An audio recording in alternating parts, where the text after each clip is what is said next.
Assalamualaikum warahmatullahi wabarakatuh. Alhamdulillahirabbil alamin. Assalatu wassalamu ala sayyidina Muhammadin wa ala alihi washabbihi ajma'in. Amma ba'du. Para dewan juri yang saya hormati, hadirin dan hadirat, sebangsa dan setanah air yang saya banggakan. Izinkanlah saya, Asila Rahmania dari SMP IT Al-Khairiyah, pada kesempatan kali ini untuk menyampaikan pidato dengan judul Konsep Islam dalam Menghadapi Tantangan Globalisasi. Hadirin yang saya hormati, Herbert Smith, seorang guru besar ekonomi di Institute of Development Studies Britain, beliau mengatakan, globalisasi hakikatnya menjelma sebagai juru penyelamat, yaitu bagi mereka yang memiliki daya jual atau sesuatu yang bisa dijual belikan. Namun, bagi mereka yang tidak punya daya jual, ia datang sebagai virus yang siap mematikan, baik secara spontan maupun secara pelan-pelan. Kalau kita menatap diri bangsa kita sendiri, tampaknya ekonomi global ini bisa menjadi ancaman bagi kelangsungan kehidupan bangsa kita. Mengapa demikian? Karena jujur kita akui bahwa bangsa kita, sekalipun kaya dengan berbagai sumber daya alam yang bisa kita jual, tapi karena rendahnya kualitas bangsa kita, pada gilirannya tidak sedikit pengusaha-pengusaha bangsa kita yang tergeser dan tergusur dari percaturan ekonomi dunia. Hadirin yang berbahagia, lalu bagaimana solusi yang harus kita usahakan untuk menghadapi tantangan globalisasi ini? Tiada lain yaitu dengan pembangunan etos kerja. Allah Subhanahu wa taala telah berfirman dalam Al-Qur'an surat Al-Ra'd ayat 11. A'udzu billahi minasy syaithanir rajim. Bismillahirrahmanirrahim. Innallaha la yughayyiru ma biqaumin hatta yughayyiru ma bi anfusihim. Shadaqallahul azim. Sesungguhnya Allah tidak akan merubah suatu kaum sehingga mereka merubah dirinya sendiri.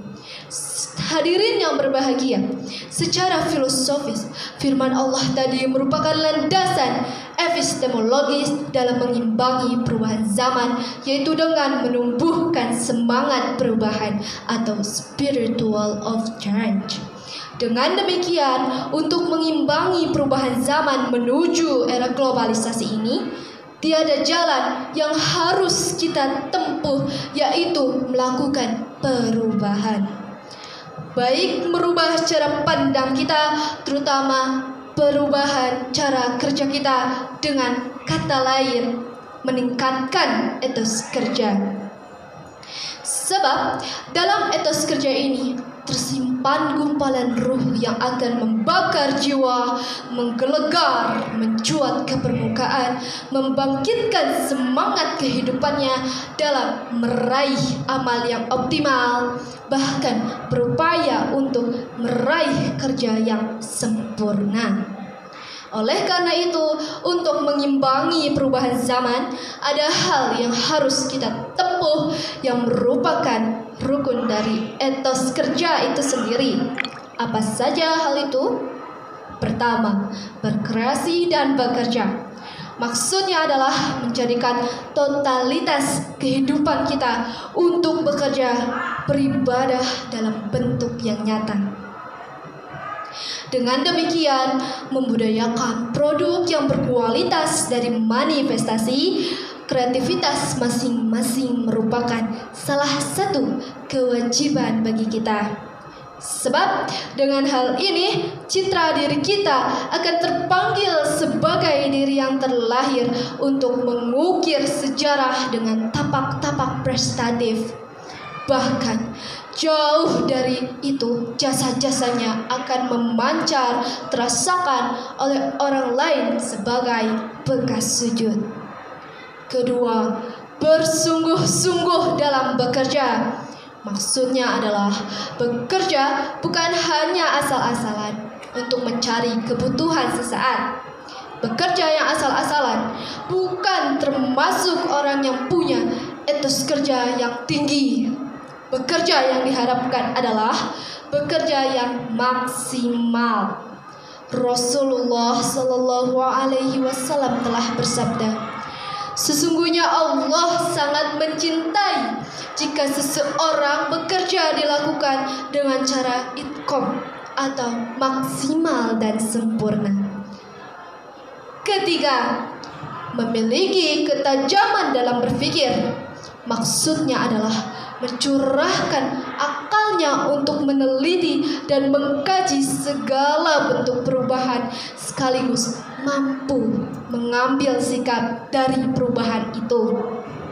Sehingga dari sikap ini akan melahirkan jiwa-jiwa yang kreatif, inovatif, dan produktif dalam hidupnya. Keempat, optimisme dalam hidup. Maksudnya adalah punya keyakinan bahwa kita akan menjadi orang yang terbaik jika terus bekerja dan berusaha. Sebab impian bagi orang yang optimis adalah rencana, sedangkan impian bagi orang yang pesimis adalah lamunan. Optimisme adalah sebuah keyakinan yang akan membawa pada pencapaian hasil. Tidak ada yang dapat dimuat tanpa harapan dan percaya diri. Andai sikap ini yang kita aplikasikan, insya Allah kita tidak akan terperangkap menjadi bola-bola globalisasi yang akan ditendang dan dipermainkan orang.